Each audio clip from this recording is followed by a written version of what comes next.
Hoje, a penúltima mensagem sobre a vida de Sansão. Juízes, capítulo 16, de 1 a 20.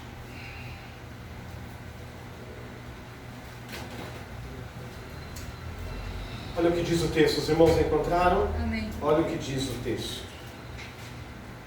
Certa vez, Sansão foi a Gaza e viu ali uma prostituta e passou a noite com ela.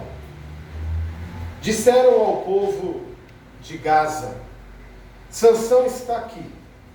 Então cercaram o local e ficaram à espera dele a noite toda. Junto à porta da cidade, não se moveram a noite inteira, dizendo: ao amanhecer o mataremos. Sansão, porém, ficou deitado só até meia-noite. Levantou-se e agarrou firme a porta da cidade com os 2 batentes e os arrancou com tranca e tudo. Pôs tudo nos ombros e o levou ao topo da colina que fica defronte de Hebrom. Depois dessas coisas, ele se apaixonou por uma mulher do vale de Sorek, chamada Dalila. Os líderes dos filisteus foram dizer a ela: veja se você consegue induzi-lo a mostrar o segredo da sua grande força e como poderemos dominá-lo, para que o amarremos e subjuguemos. Cada um de nós dará a você 13 quilos de prata. Disse, pois, Dalila a Sansão: conte-me, por favor, de onde vem a sua grande força e como você pode ser amarrado e subjugado. Respondeu-lhe Sansão: se alguém me amarrar com 7 tiras de couro, ainda úmidas, ficarei tão fraco quanto qualquer outro homem. Então os líderes dos filisteus trouxeram a ela 7 tiras de couro, ainda úmidas, e Dalila o amarrou com elas. E tendo os homens escondidos no quarto, ela o chamou: Sansão, os filisteus o estão atacando. Mas ele arrebentou as tiras de couro como se fossem um fio de estopa posto perto do fogo.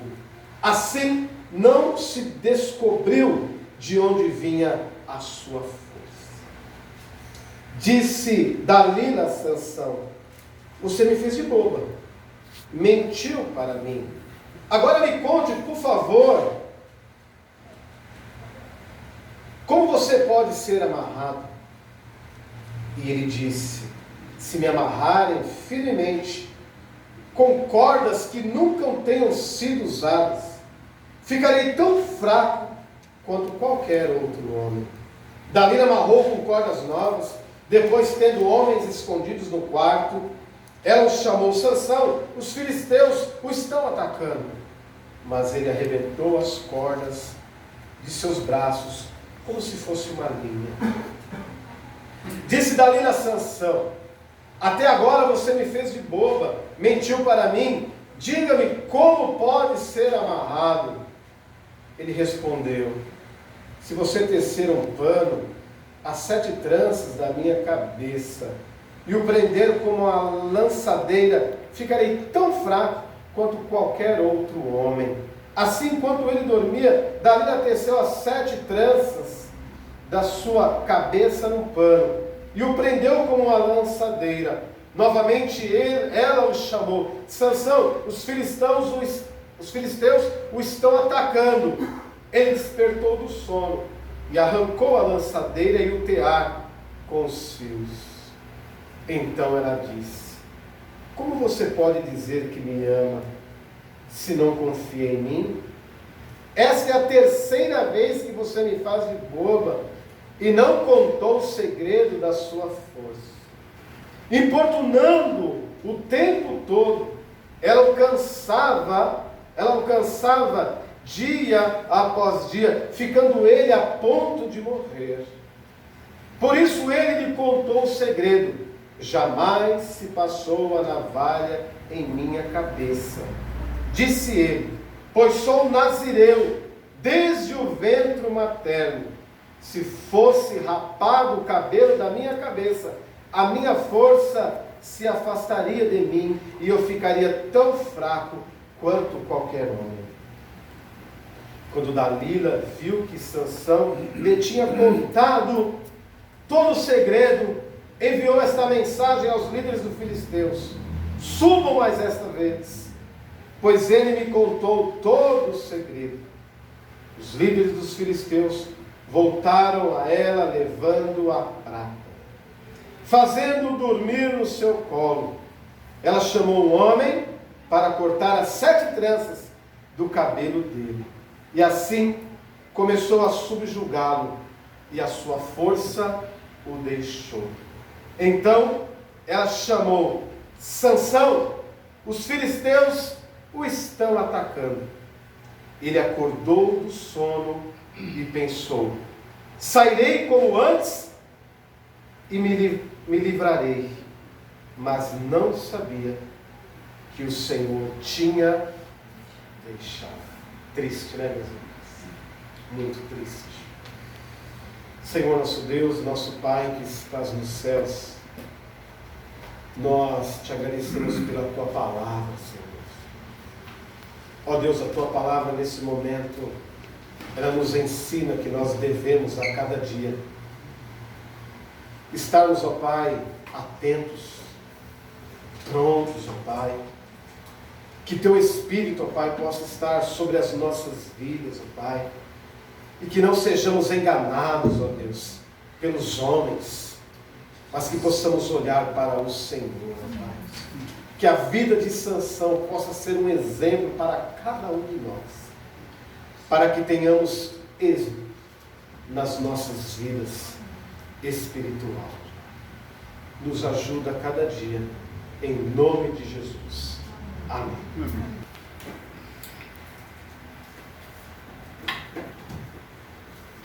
Domingo passado, eu estive pregando a respeito de Sansão,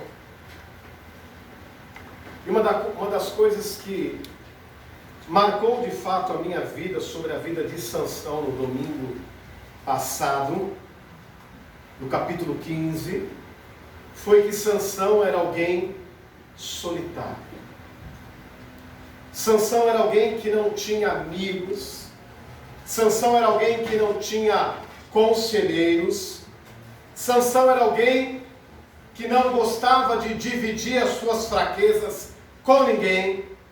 A própria Bíblia nos mostra, até no capítulo 16, que Sansão em nenhum minuto ele fez uma oração, em nenhum minuto ele se aconselhou com Deus, em nenhum minuto ele se compadeceu diante de Deus. Até o capítulo 16, até esse capítulo aqui, nós vemos que em nenhum momento Sansão se humilhou ou perguntou para Deus, ou se quebrantou diante de Deus a respeito daquilo que ele deveria fazer. Você pode ler a história de Sansão somente no final da sua vida, que nós vemos de fato ele orando a Deus, ele se quebrantando diante de Deus. Mas até então, até aqui na história dele, nós não vemos ele em nenhum minuto orando a Deus, ou tendo algum amigo, ou conversando com alguém. Não. Nós vemos então que Sansão era um homem, sim, solitário. Um homem triste, um homem que não tinha alegria, tinha tudo, porém não sabia usufruir desse tudo que ele tinha. Em nenhum momento nós vemos Sansão uma pessoa alegre. Muito pelo contrário, nós vemos até um homem depressivo. Um homem que tinha Deus, sim, tinha o Espírito Santo de Deus sobre a sua vida, sim, porém um homem triste, porém um homem largado nos seus próprios sentimentos. Ele não se identificava com as suas emoções, muito pelo contrário, ele fazia tudo ao contrário do que ele deveria fazer de fato. Quando eu estava na faculdade, Ali nós tínhamos um professor, ele não está mais lá, não sei se está mais lá, ele era o capelão da faculdade, pastor Rafael Stein, hoje deve estar com os 80 anos, né? E nós ali assentados naquela sala de aula, ele sempre dizia para a gente ali, 3 coisas derruba qualquer homem, e principalmente o pastor. São 3 barras, ele sempre citava assim. A primeira barra é a barra de ouro. A barra de ouro, poder, pode derrubar qualquer homem. Muitos homens caíram por causa do poder, por causa do dinheiro, da ganância, da barra de ouro. A segunda barra é a barra da saia. Muitos homens, eles têm as suas crises aí no casamento, e mais cedo ou mais tarde eles se perdem por causa do adultério e outras coisas mais. Então a barra da saia também é uma das coisas que os homens mais cedo ou mais tarde pode derrubar qualquer homem. E em terceiro é o São João da Barra, né? Porque o São João da Barra pode de fato tirar qualquer homem do seu estado normal. E quando eu ouvi aquilo marcou verdadeiramente a minha vida, pois estas coisas, elas nos tiram do verdadeiro norte que nós devemos ter. E todas as vezes que o homem se encontra na sua solidão, ele procura uma dessas coisas, ele se alegra em uma dessas coisas, ele busca a sua felicidade em uma dessas coisas, mesmo sendo servo de Deus. Quando eu estava meditando sobre essa palavra nesta semana, eu me lembrei de uma história de um grande pregador e de outro não tão grande pregador, mas ele contou isso numa reunião para os pastores. Jim Swaggart. Jim Swaggart, para quem não sabe, para quem não conheceu, muitos irmãos jovenzinhos não conheceram Jim Swaggart, procura lá, né, no YouTube, Jim Swaggart, o pregador das multidões. Mas a história diz, meus irmãos, que um dia ele passando numa rua muito famosa dos Estados Unidos, rua essa, aonde ali era um ponto de prostituição, diz que ele para o seu carro ali, e ali ele cai em tentação. Isso ele fala pela boca dele, né? O pastor não está dizendo aqui uma coisa que ele ouviu falar, mesmo porque eu não iria falar uma coisa que eu não sei, não faço isso. Mas eu ouvindo uma palestra certa vez, meus irmãos, um pastor disse que Jim Swaggart iria vir para o Brasil. E ele, fã de Jim Swaggart, ele alugou 10 ônibus para a sua igreja, para ir até o estádio ali do Pacaembu, para ouvir então o Jim Swaggart pregando.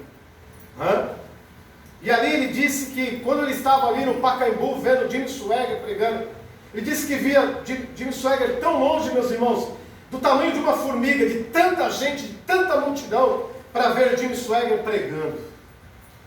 E ele falou que ficou muito, mas muito distante, e ali estava mais ou menos 100 pessoas ou mais da sua igreja ouvindo Jim Swaggart pregando, e ali saíram daquele culto maravilhados.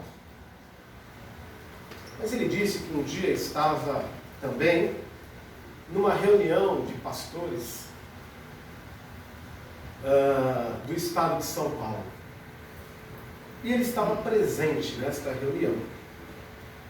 E ele disse que viu ali um senhor cabisbaixo, triste, né? E ele disse que o pastor que estava dirigindo aquela reunião falou assim: pastor fulano, o senhor conhece esse homem? Ele falou assim: não conheço.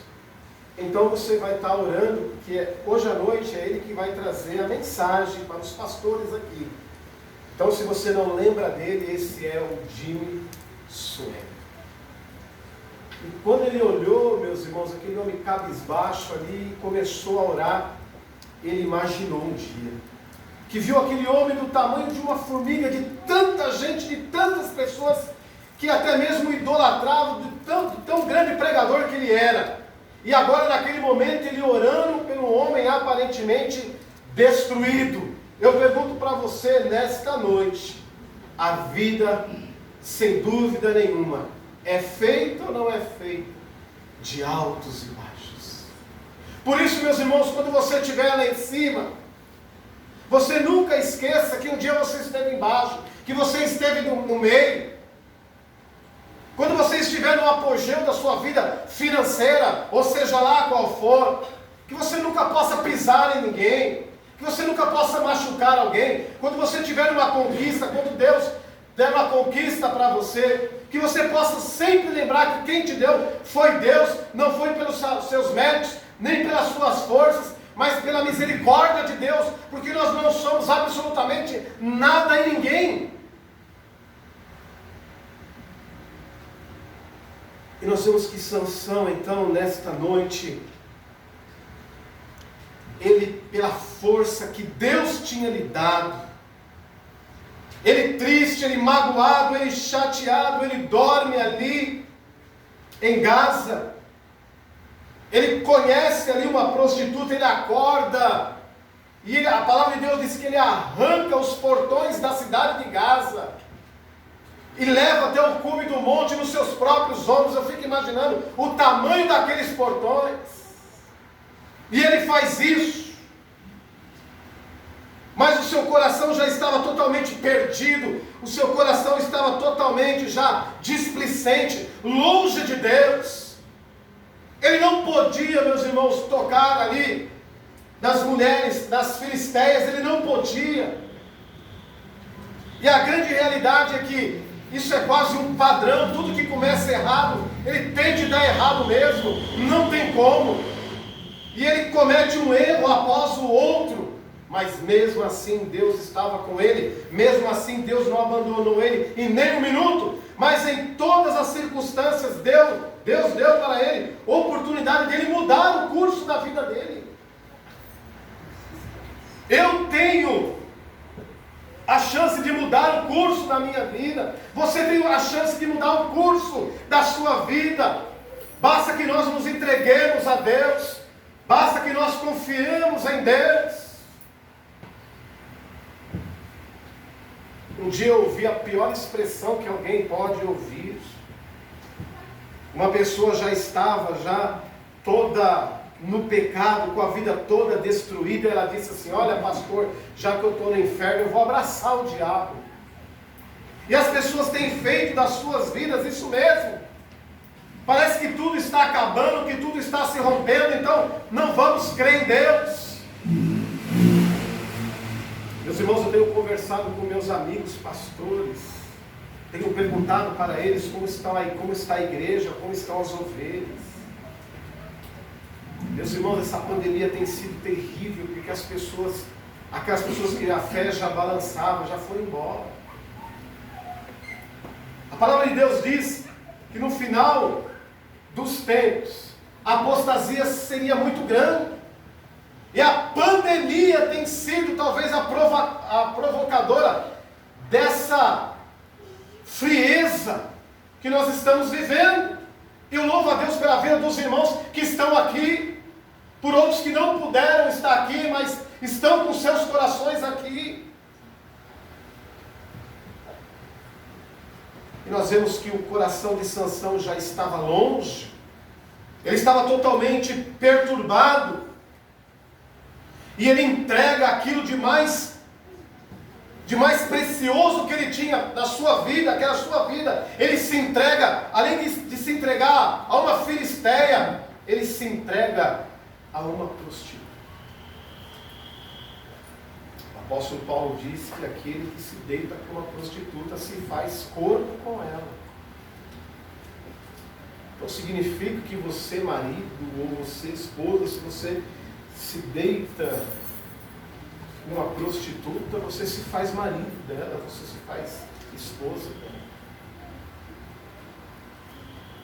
E nós, como servos de Deus, devemos a cada dia consagrar as nossas vidas. E nós vemos então que ele se entrega, e muito mais do que isso, meus irmãos. Nós vemos nesse texto que pequenas concessões, ele tinha uma grande força. Ele era um homem a qual Deus o assistia em todas as dificuldades, mas ele dava brechas para pequenas concessões, grandes tragédias nas nossas vidas. Sabe o que são pequenas concessões? Pequenas concessões é quando você fala, isso aqui não tem problema. Isso daqui logo passa. Isso daqui não é nada. São pequenas concessões que podem virar grandes tragédias nas nossas vidas. Talvez ele disse, olha, Deus vai me perdoar. Eu posso tudo. Ele me deu a força.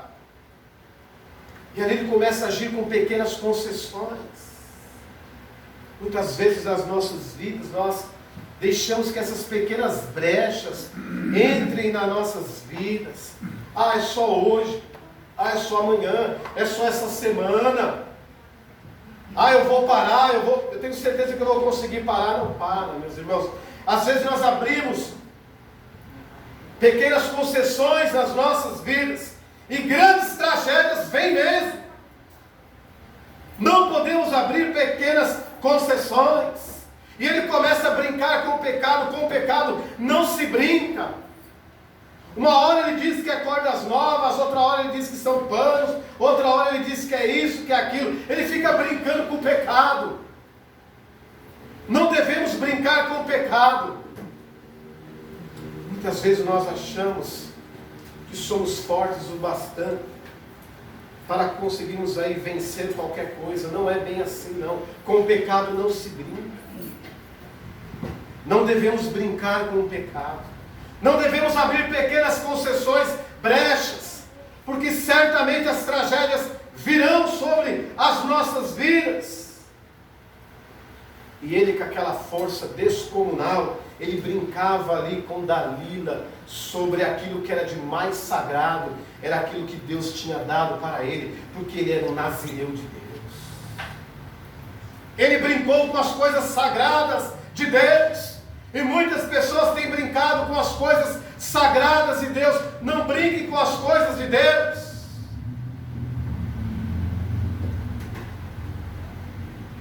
Sabe, meus irmãos, o que mais dói no meu coração às vezes, como pastor, me entristece. E eu, graças a Deus, eu procuro ter um equilíbrio emocional, mas isso me entristece. Eu vejo o crente tendo saúde para fazer tantas coisas. Às vezes o pastor tem que olhar aí na rede social, um domingo como hoje, pessoas tirando foto na pizzaria, na hora do culto, pessoas fazendo tantas coisas. E hoje o pastor tem o papel do profeta, assim como Jeremias chorava por aquele povo. Ele pregava, ele jejuava, ele falava, e aquele povo não estava nem aí. E hoje o verdadeiro pastor, eu vejo que ele sofre quando ele vê as suas ovelhas se dispersando cada vez mais. Irão se arrepender profundamente por causa disso. Outras não encontram felicidade, ficam atrás de felicidade. Aqui nesse mundo não vão encontrar de jeito nenhum. Meus irmãos, eu creio no pré-tribulacionismo. O que significa isso, pastor? Meus irmãos, ainda não é o fim. Mas se o ano que vem vier uma praga maior do que essa, tenha certeza que a igreja do Senhor Jesus, Ele vai levar para os céus. Nós não passaremos pela grande tribulação. O Senhor já nos conhece. Fomos selados pelo Espírito Santo de Deus. Não passaremos, não fique com medo. Olha, o que nos espera no ano que vem? Será que vai ser pior do que esse ano? Eu vi um status de um amigo meu, dia 31 de dezembro de 2019, eu vi escrito assim, no status dele, servo de Deus, tá bom? Não é minha ovelha. Mas ele escreveu no status dele assim, no dia 31 de dezembro de 2019, ele falou assim, ele escreveu desse jeito, 2019, vai embora, eu te odeio. Aí eu fico imaginando, o que ele está falando agora? O que ele vai falar agora, então? O que você vai falar de 2020? O que você vai dizer de 2020? Hã? Mas eu quero dizer para vocês que a vinda do Senhor está próxima. E antes da grande tribulação ou de outra praga que poderá vir, nós nos encontraremos com Cristo nos ares. Diz a palavra de Deus. Tem gente já preocupado. Você está preocupado com quem vai ganhar hoje? Você está preocupado com quem vai ganhar? Não, meus irmãos. Fique despreocupado. A terra que mana leite e mel, a terra de prosperidade, a nossa verdadeira terra, aquela que nós temos saudade, ela não está aqui. Ela não está. A única coisa que eu peço a Deus é que não venhamos nos apostatar da fé. Isso é o mais importante. Isso sim é importante. Que nós tenhamos fé, esperança. E que nós não venhamos nos desanimar. E nem entristecer o coração do nosso Deus. Porque Ele conhece a sua igreja, Ele conhece o teu povo. Ele conhece cada um de nós. E não podemos brincar com o pecado. Alguém aqui está preocupado aonde vai passar o seu Réveillon? Camboriú, Rio de Janeiro. Quero dizer para você, aonde você for tem praga. Aonde você for. Eu não vejo a hora. E outra, hein? Se você for um servo de Deus verdadeiro mesmo, você está lá na praia curtindo e a máscara na cara. Olha que coisa boa. Meu irmão, que esse ano, que dia 31 de dezembro, na passagem do ano, você possa louvar e glorificar o nosso Deus. Porque de muitas pessoas que partiram por causa dessa pandemia, você está vivo. Amém. Que você possa louvar e engrandecer o Senhor. O Senhor não só cuidou de mim, mas dos meus. Veja a hora para chegar esse dia para glorificar o nome de Deus. Senhor, tantos ficaram pelo meio do caminho, outros na sua presença, outros tristes, mas eu estou aqui. Amém. Você possa ter essa certeza. Meus irmãos, eu não quero que vocês me deem de presente no meu aniversário uma passagem para ir para Miami, nem para Roma, nem para lugar nenhum. Eu quero estar apenas vivo na presença do Senhor, junto com o Senhor. Nós vemos que foi você. Nós vemos então, meus irmãos, nesse texto que nós acabamos de ler, que o homem estava brincando com o pecado e com o pecado não se. Com o pecado não se. E ele então, meus irmãos, olha como que é a mulher, desculpa. Mulher. Vou devagar. Eu duvido que elas, quando põe na cabeça que quer uma coisa, tem macho aqui que não dá, eu duvido. Quando a mulher coloca na cabeça que quer uma coisa, o homem pode até na hora dar uma de bravo igual eu. Eu não vou dar e pronto, acabou. Mas daqui a pouco você não está falando, quanto que é mesmo? Mulher tem esse poder de persuasão. Boa, e pode usar também as coisas ruins. E ela começa a perguntar para o pateta do Sansão: Sansão, seu pateta, deixa eu fazer uma pergunta para você, da onde vem sua força? Vem daqui, daqui a pouco, vem dali. E olha, meus irmãos, como quando o homem, ele por algum minuto não tem o Espírito Santo de Deus, olha como ele age. Ele começa a brincar com ela, e ela começa ali a acariciar a cabeça dele, e começa a perguntar para ele, e ele começa a falar, até que tem um momento que ele fala: olha, é o seguinte, eu sou um nazireu de Deus, eu escolho de Deus, eu não posso rapar a minha cabeça. Se rapar a minha cabeça, se cortar os meus cabelos prontamente, eu não terei força. O que ela faz? Agora ela faz de uma maneira especial, manda os homens subirem, manda trazer o dinheiro. Que agora o pateta contou para mim, de fato, da onde vem a força dele. E quando os cabelos dele, quando o cabelo dele foi cortado, Ela disse de novo: Sansão, olha, os filisteus vêm aí. Diz o texto que ele levanta, meus irmãos, com a mesma força ali, mas o Espírito Santo de Deus já não habitava nele. Quando o Espírito Santo de Deus não habita mais, deixar de habitar em nós, quando ele deixar de habitar em nós, o pecado já vai ser corriqueiro. A carta do Apocalipse diz, meus irmãos, que quando o Espírito Santo de Deus não habita mais em nós, com a gente então, 7 espíritos malignos entram dentro de nós. Eu conheci um homem que era uma bênção na igreja, ele cantava, ele pregava, ele orava, sabe? E em um determinado tempo na sua vida ele foi se esfriando, se esfriando, se esfriando. E foi desligado do corpo da igreja. E falaram assim para mim: sabe o irmão fulano? Eu sei. Ele abriu o bar. Eu falei: não, eu não acredito. Meus irmãos, como aquele homem me influenciou na minha vida ministerial, como aquele homem me deu oportunidades para eu pregar, como aquele homem cantava bonito, como aquele homem, quando ele pregava, chega arrepiava, mas pequenas brechas ele deixou entrar na sua vida, pequenas concessões ele deixou entrar na sua vida, e com certeza aconteceu uma grande tragédia. E nós precisamos aprender com os erros dos outros.